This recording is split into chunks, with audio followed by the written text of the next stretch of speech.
तब और बताइए कैसे हैं आप लोग। कोरोना वायरस तो सबका दम निकाल कर रख दिया। चलिए हम अपने घर में हैं, मास्क नहीं लगा हुआ है फेस पे, लेकिन आप लोग अपने घर से बाहर जब निकलिएगा तब मास्क लगा के ही निकलिएगा। काहे कि अभी गांव-गांव तक पहुंच गया है, किसी को नहीं छोड़ेगा। अगर संपर्क में आइएगा किसी के कोरोना वाला के तो तनका बचिए कर रहिएगा, तनका दूरी बना कर रहिएगा, मास्क लगा कर रहिएगा। वैसे चलिए कुछ पढ़ाई लिखाई का बात भी इसी में हो जाए। आज हम लोग ब्रीथ पढ़ेंगे। अभी ब्रीथ में कथी पढ़ेंगे? छेदक रेखा, स्पर्श रेखा, अंतःवृत्त और बहिर्वृत्त। एकदम समझ में आएगा ठेठ देहाती भाषा में। गांव में रहते रहते ये सारा भाषा समझ गए हैं, सारा का चक्कर समझ गए हैं जो क्या है नहीं है। ठीक है, छेदक रेखा क्या है?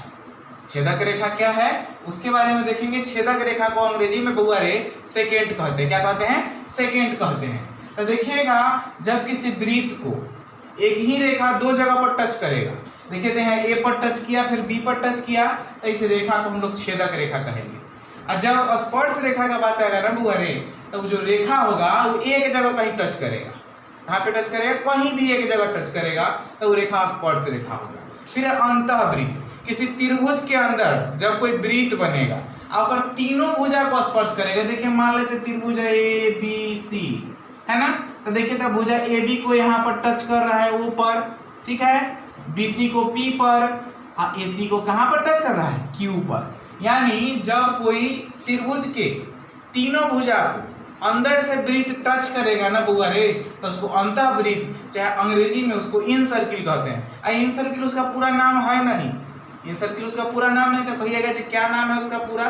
तो उसका नाम है इंटीरियर ऑफ अ सर्किल, माने किसी वृत्त का आंतरिक भाग, किसी वृत्त का आंतरिक भाग, चाहे अंदर में जो बात होगा ना इंटीरियर, वह अंतः कहलाता है।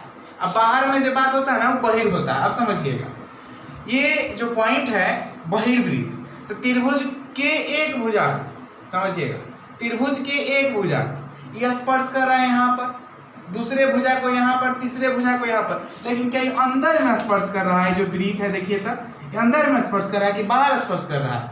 तब हुआ रे प्रत्येक त्रिभुज में हम लोग कम से कम 3 गो बहिर्वृत्त बना सकते हैं। प्रत्येक त्रिभुज में हम कम से कम 3 गो बहिर्वृत्त बना सकते हैं।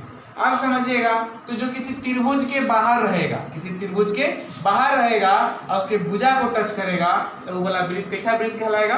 बहिर्वृत्त। समझ लीजिएगा, लिखने का जरूरत है, दिमाग में आ गया है तो फिर कॉपी कलम क्या है तो दिमाग में रखिएगा, क्वेश्चन आपका एक को नहीं छूटेगा एग्जाम में। सबसे पहले है छेदक रेखा। छेदक रेखा कहेंगे किसको? तब वृत्त को दो बिंदुओं पर काटने वाली रेखा, वृत्त को दो बिंदुओं पर काटने वाली रेखा छेदक रेखा कहलाएगी। और स्पर्श रेखा किसको कहेंगे? तब वृत्त को एक ही बिंदु पर, वृत्त को एक ही बिंदु पर काटने वाली या स्पर्श करने वाली, स्पर्श का मतलब छूने वाली होता है ना, स्पर्श करना, तो स्पर्श करने वाली रेखा क्या कहलाएगी? स्पर्श रेखा कहलाएगी। और जिस बिंदु पर स्पर्श करेगी वह बिंदु क्या कहलाएगा? स्पर्श बिंदु कहलाएगा। काटने वाली, छूने वाली रेखा क्या कहलाएगी? स्पर्श रेखा। और जिस बिंदु पर छुएगी वो वाला बिंदु क्या कहलाएगा? स्पर्श बिंदु कहलाएगा। अभी जो है ना वृत्त, ये अंतःवृत्त, ये त्रिभुज के तीनों भुजा को टच करता है। ये भी तीनों को टच करता है, लेकिन बाहर से करता है, ये कथी से करता है? अंदर से करता है। तो उम्मीद करते हैं कि इतना बात आपको समझ में आया होगा। तो तनका सा नहीं और एक दो फिगर बनाना है, पहले अगर नोट करना है तो समझिएगा। छेदक रेखा क्या होता है? वृत्त को दो बिंदु पर वृत्त के दो बिंदुओं पर टच करेगा, एक बिंदु पर टच करेगा, जिस बिंदु पर टच करेगा उसको स्पर्श बिंदु कहते हैं। यह क्या होगा कि त्रिभुज के तीनों भुजा को टच करेगा, तीनों भुजा को टच करेगा, अंदर से टच करेगा तो अंतःवृत्त, और बाहर से करेगा तो बहिर्वृत्त। समझ गए हैं कि नहीं समझे हैं? चलिए आगे देखते हैं फिर। चलिए अब बात करते हैं कुछ इंपॉर्टेंट फार्मूला का। ये सब में से एग्जाम में खूब क्वेश्चन पूछा जाता है और हर साल पूछा जाता है। ये जो बात लिखे है ना, इसमें से हर साल एग्जाम में, बिहार बोर्ड के एग्जाम में तो एकदम श्योर पूछा ही जाता है। ठीक है, तो देखिएगा बात क्या है। किसी बाह्य बिंदु से वृत्त पर अधिकतम 2 स्पर्श रेखा खींची जा सकती है। अब वो रेखा लिखे हैं ना, इसको रेखाएं कर देते हैं।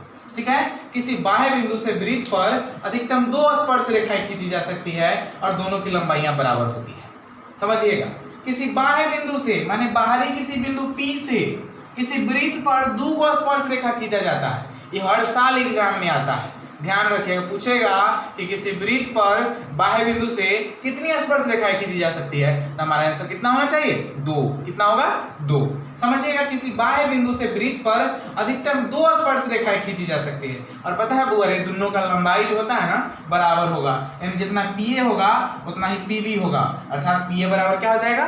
PB। तो ये वो फॉर्मूला हो गया, इसको थोड़ा नोट कर लीजिए। फिर दूसरा बात बताते हैं।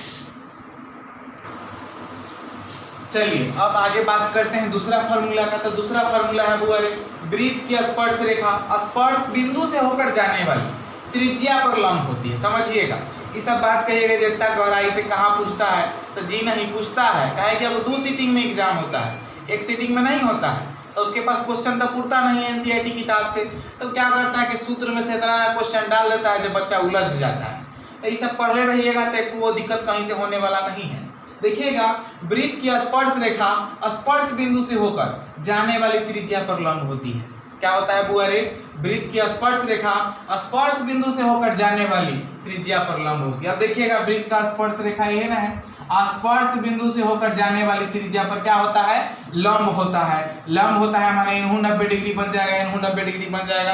अगर कोण बनाइएगा तो, अगर मान लेते हैं चाप दे रहेगा तो आप त्रिभुज के हिसाब से भी इसका फाइंड कर सकते हैं, मान जो भी आएगा भुजा का आएगा, चाप का कोण निकाल सकते हैं।